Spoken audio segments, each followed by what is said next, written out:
I get the impression that the Guardian journalists are writing with more freedom than they do with other papers.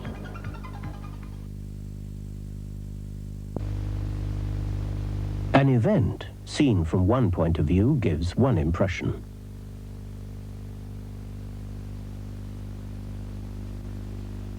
Seen from another point of view, it gives quite a different impression. But it's only when you get the whole picture you can fully understand what's going on.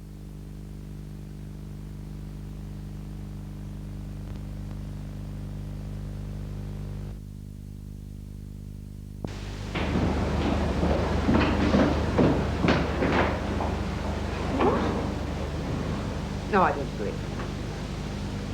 You can't. Honestly. It's outrageous. Dear, oh dear. It's time we were somewhere else. Hmm?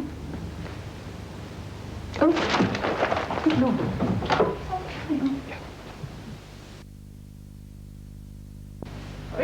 We've been waiting for you. To the doctors. Been to the doctors, man. Hiya, Phil. All right, Frank. Good. Been to the doctors. Oh, this fellow went in. He says, I'm always stealing things. I said, you are? He said, I'm always stealing. Everywhere I go, he said, I steal something. He said, well, there's a course of tablets. He said, if you know better in a fortnight, he says, get us a coloured television.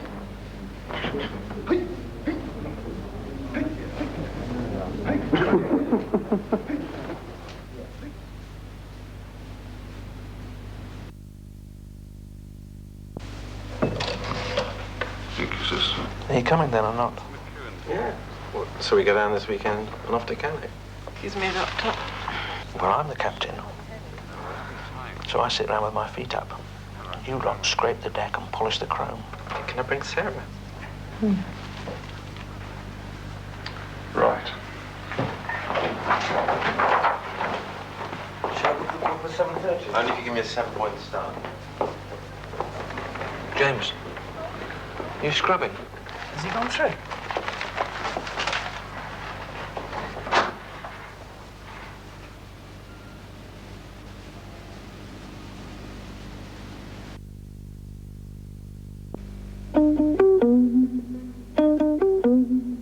I like the separate section now. A different subject every day. It's good the way the views are separate from the news. I like the TV preview page. I like the extra page of sport. Desk writers are a good idea. I like the new typography. There's what's on here, what's on there. I really like the layout. The new Guardian. In our unbiased opinion, you'll love it.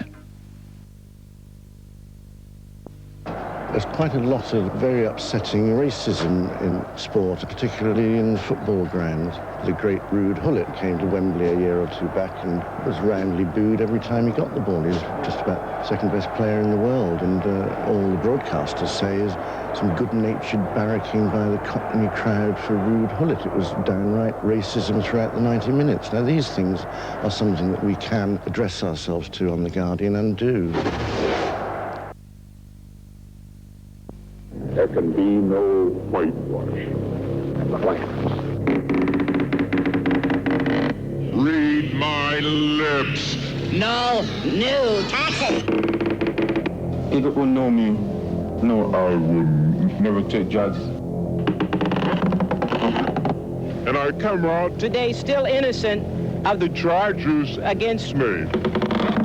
It has nothing to do with intelligence. I was not an affair officer, as the Jewish Congress pretends I was. This is just not true. Did I do anything immoral? I absolutely did not. I'm very happy serving under Margaret Thatcher's leadership. The Prime Minister is leader of the Conservative Party. She will remain leader of the Conservative Party up to and through and after the general election.